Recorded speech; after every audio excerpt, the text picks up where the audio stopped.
নমস্কার, বাংলার কুরুক্ষেত্র নিয়ে আপনাদের সাথে রয়েছে আমি প্রিয়াঙ্কা। শুরুতেই আমরা নজর রাখবো এসআইআর এর নাম বাদ প্রায় 91 লক্ষের, বিচারাধীন তালিকায় বাদ 27 লক্ষেরও বেশি। সোমরাজ প্রতিনিধি আমাদের সঙ্গে রয়েছেন। সোমরাজ, বাংলায় প্রথম দফার ভোট 16 জেলায়, সেক্ষেত্রে 13 জেলায় শেষ হয়েছে অ্যাডজুডিকেশনের কাজ এবং আমরা জানি যে গতকালই মনোনয়নের শেষ দিনের চূড়ান্ত ভোটার তালিকা প্রকাশ করেছে কমিশন। সেক্ষেত্রে কত লক্ষ ভোটারের নাম বাদ, কত লক্ষ এখনো বিচারাধীন তালিকায় রয়েছেন? দেখো, যেটা তুমি দেখেছো যে এসআইআর যখন শুরু হয় তারপর একটি ড্রাফট রোল অর্থাৎ খসড়া তালিকা প্রকাশ করা হয়েছিল। সেই খসড়া তালিকায় দেখা গিয়েছিল নাম বাদ পড়েছিল 58,20,899 জনের নাম, অর্থাৎ মৃত ভোটার, শিফটেড ভোটার, ভুয়ো ভোটার। এবং এই যে তালিকা তৈরি করা হয়েছিল নির্বাচন কমিশনের তরফে, এবং সেখানে দেখা গেছিল এসআইআর এর যখন খসড়া তালিকা প্রকাশ করা হলো তখন 58,20,899 জনের নাম বাদ পড়লো। তারপরে তুমি দেখেছিলে বাড়িতে বাড়িতে বিএলওরা এনামুরেশন ফর্ম দিতে গিয়েছিলেন, এনামুরেশন ফর্ম দেওয়া হয়, এনামুরেশন ফর্ম ফিল আপ করা হয়, এবং তারপরে কমিশনের তরফে লজিক্যাল ডিসক্রিপেন্সি নামে নতুন ক্যাটাগরিও তৈরি করা হয়। কিন্তু সেখানে দেখা গিয়েছিল, অর্থাৎ এসআইআর এর যে চূড়ান্ত ভোটার তালিকা গত 28 ফেব্রুয়ারি প্রকাশ করা হয়, সেখানে নাম বাদ যায় 5,46,053 জনের। অর্থাৎ 28 ফেব্রুয়ারি পর্যন্ত মোট নাম বাদ গিয়েছিল 63,66,952 জনের নাম বাদ গিয়েছিল। কিন্তু যে তালিকা প্রকাশ করা হয়েছিল 28 ফেব্রুয়ারি, সেখানে 60 লক্ষেরও বেশি ভোটারকে আন্ডার অ্যাডজুডিকেশন রাখা হয়েছিল। কেন আন্ডার অ্যাডজুডিকেশন রাখা হয়েছিল? তার কারণ দেখা গেছিল এই 60 লক্ষ ভোটারের যে নথি, সেখানে মাইক্রো অবজারভার এবং ইআরওরা একমত হতে পারেননি। সেই কারণে সুপ্রিম কোর্টের নির্দেশে তারপরে এই আন্ডার অ্যাডজুডিকেশনে থাকা ভোটারদের নথি নিষ্পত্তির প্রক্রিয়া শুরু করেন জুডিশিয়াল অফিসাররা। এই যে জুডিশিয়াল অফিসাররা যে নিষ্পত্তির কাজ শেষ করলো, সেখানেই দেখা গেল যে 32,68,119 জনের নাম ভোটার তালিকায় উঠলো এবং বাদ পড়লো 27,16,393 জন। অর্থাৎ সব মিলিয়ে বাদ এখনো পর্যন্ত হলো 90,83,345। কেন এখনো পর্যন্ত বলছি? তার কারণ এই সংখ্যার আরো কিছু রদবদল হতে পারে বলেই কমিশনের কর্তারা জানাচ্ছেন। বেশ, সোমরাজ, তুমি আমাদের সঙ্গে থাকো। 13 জেলায় বিচারাধীন নামের নিষ্পত্তি, বিচারাধীন তালিকায় বাদ 27 লক্ষের বেশি। 10 জেলায় কিছুটা বাকি অ্যাডজুডিকেশনের কাজ। এই সংখ্যাটা একটু বোঝার চেষ্টা করব। সোমরাজ আমাদের সঙ্গে রয়েছেন, এবং সোমরাজ, যারা বাদ পড়েছেন তারা তাহলে ট্রাইব্যুনালে আবেদন করতে পারবেন? দেখো, একদমই, যারা বাদ পড়েছেন তারা তো ট্রাইব্যুনালে আবেদন করতে পারবেন এবং তারা ট্রাইব্যুনালে আবেদনের যোগ্য। কারণ নির্বাচন কমিশন এমনভাবে সফটওয়্যার তৈরি করেছে, এই আন্ডার অ্যাডজুডিকেশনে থাকা যে ভোটাররা যারা জুডিশিয়াল অফিসারদের নিষ্পত্তিতে বাতিল হলো, তারা ট্রাইব্যুনালে আবেদন করতে পারবেন। অর্থাৎ এই যে 27,16,393 জন যাদের নাম বাদ পড়লো, তারা ট্রাইব্যুনালে আবেদন করতে পারবেন।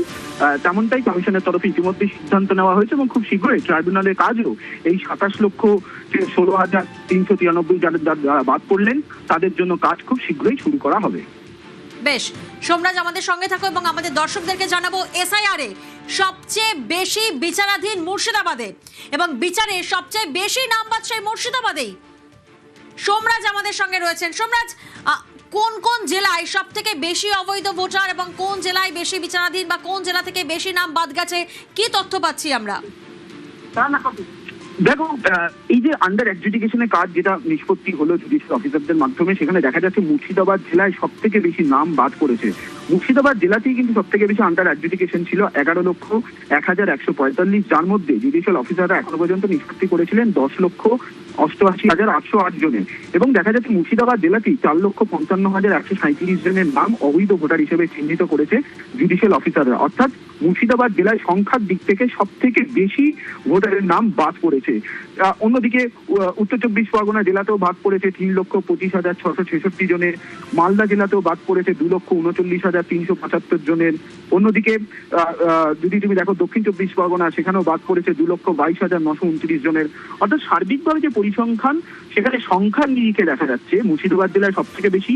আর যদি শতাংশের হিসাব করো, পার্সেন্টেজ, তাহলে দেখা যাচ্ছে নদিয়া জেলায় সব থেকে বেশি বাদ পড়েছে, অর্থাৎ অবৈধ ভোটার হিসেবে চিহ্নিত করেছেন জুডিশিয়াল অফিসাররা।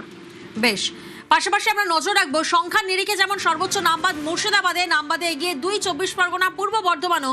সেক্ষেত্রে এসআইআর এ কোপ সংখ্যালঘু, মথুয়া, আদিবাসী ভোটেও, যে বিষয়টি নিয়ে আমরা দেখেছিলাম যে বারবার সরব হয়েছিলেন মুখ্যমন্ত্রী মমতা বন্দ্যোপাধ্যায়। সোমরাজ, সেক্ষেত্রে কিন্তু সেই আশঙ্কায় কোথাও না কোথাও সত্যি হলো।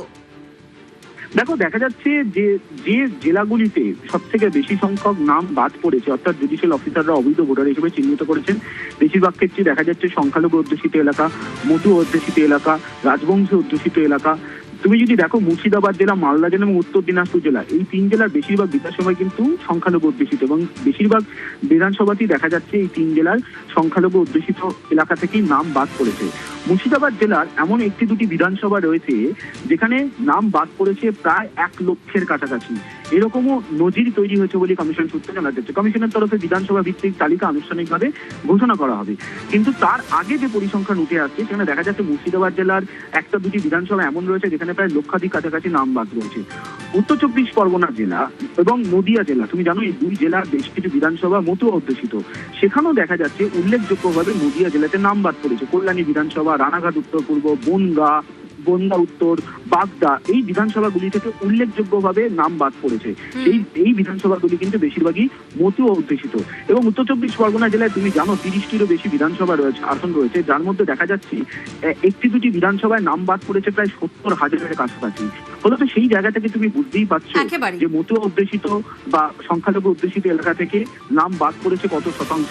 পাশাপাশি রাজবংশী অধ্যুষিত বিধানসভা থেকেও কিন্তু নাম বাদ পড়েছে। কারণ তুমি যদি কোচবিহার জেলার দিকে নজর দাও, সেখানে দেখা যাচ্ছে 2,38,160টি জুডিশিয়াল অফিসারদের নিষ্পত্তি করতে হতো, এবং তারা নিষ্পত্তি করার পর অবৈধ ভোটার হিসেবে চিহ্নিত করেছে 1,20,725 জনকে, অর্থাৎ মোট 50%-এরও বেশি কোচবিহার জেলায় অবৈধ ভোটার হিসেবে চিহ্নিত করেছেন, যার মধ্যে বেশিরভাগ বিধানসভায় রাজবংশী অধ্যুষিত।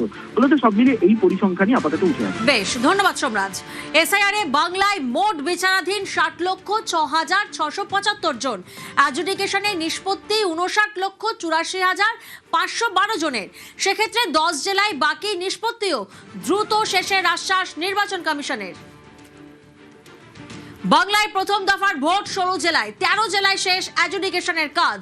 অ্যাডজুডিকেশনে এখনো কাজ বাকি 10 জেলায়, অর্থাৎ প্রথম দফার 3 জেলায় এখনো বাকি অ্যাডজুডিকেশন। গতকাল মনোনয়নের শেষ দিনেই চূড়ান্ত ভোটার তালিকা প্রকাশ। আইন মেনে চূড়ান্ত ভোটার তালিকা দিয়েছে নির্বাচন কমিশন। 3 জেলায় অ্যাডজুডিকেশন শেষের আগেই ভোটার লিস্ট। যাদের নিষ্পত্তি বাকি 2026-এ তারা কিভাবে ভোট দেবেন? ট্রাইব্যুনাল এখনো পুরোপুরি কাজ শুরু করেনি।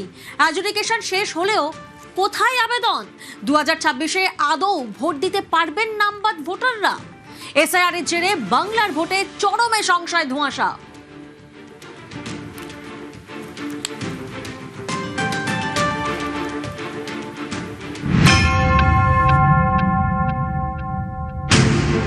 সোমবার সুপ্রিম কোর্টে এসআইআর মামলা শুনানির শুরুতেই প্রধান বিচারপতি সূর্যকান্ত জানান, কলকাতা হাইকোর্টের প্রধান বিচারপতির তরফ থেকে একটি রিপোর্ট দেওয়া হয়েছে।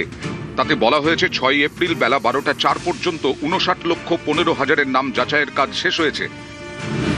তখন কমিশনের আইনজীবী বলেন, এদিনের মধ্যেই বাকি কাজ শেষ হয়ে যাবে বলে তথ্য রয়েছে। কিন্তু যাদের নাম সাপ্লিমেন্টারি লিস্ট থেকে বাদ গিয়েছে তাদের নাম কি ভোটার তালিকায় উঠবে? এবার কি তাঁরা ভোট দিতে পারবেন? এ ধোঁয়াশা রয়েই গেল। কারণ 6 এপ্রিল প্রথম দফার ভোটের মনোনয়ন জমার শেষ দিন, আর 9 এপ্রিল দ্বিতীয় দফার। মনোনয়ন জমার শেষ দিনের তালিকাতেই ভোট হয়, তাহলে ট্রাইব্যুনালে কেউ বৈধ প্রমাণিত হলেও তিনি কি এবার আর ভোট দিতে পারবেন? কমিশনের আইনজীবীর বক্তব্য, ট্রাইব্যুনালের কাজ এগোচ্ছে, নোডাল অফিসার নিয়োগ করা হয়েছে। তখন শীর্ষ আদালত জানায়, অবসরপ্রাপ্ত বিচারপতিদের নিয়ে কমিটি গঠন করতে হবে। সেই কমিটি ট্রাইব্যুনালের কাজের পদ্ধতি ঠিক করবে। এদিন শুনানিতে আইনজীবী কল্যাণ বন্দ্যোপাধ্যায় বলেন, নির্বাচনের আগে ট্রাইব্যুনালে যাদের নাম ক্লিয়ার হবে অন্তত 21 তারিখ পর্যন্ত তাদের নাম যুক্ত করা হোক।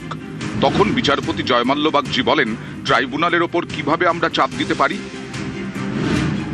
তখন কল্যাণ বন্দ্যোপাধ্যায় বলেন, আমরা চাপ দিতে বলছি না, যদি 100 জনের নাম বৈধ বলে বিবেচিত হয় তাহলে তাদের নাম যুক্ত করা হোক। প্রধান বিচারপতি বলেন, সিনিয়র অবসরপ্রাপ্ত বিচারপতিদের নিয়ে টি শিবজ্ঞানমের নেতৃত্বে একটি কমিটি গঠন করছি। এই কমিটি ঠিক করবে ট্রাইব্যুনাল কোন পথে এগোবে। অ্যাপিলেট ট্রাইব্যুনাল নিজেদের মতো প্রসিডিওর ঠিক করতে পারবে। বিচারাধীনদের নিষ্পত্তির পরে সকল বৈধ ভোটারের নাম সাপ্লিমেন্টারি তালিকায় তুলতে হবে। অফলাইন না অনলাইন কিভাবে আবেদন ট্রাইব্যুনালে জমা পড়বে তা কমিটি ঠিক করবে। এই মামলার পরবর্তী শুনানি 13 এপ্রিল। ভোটার তালিকায় নাম তোলা নিয়ে ততদিন পর্যন্ত রয়ে গেল ধোঁয়াশা। নিউজ 18 বাংলা।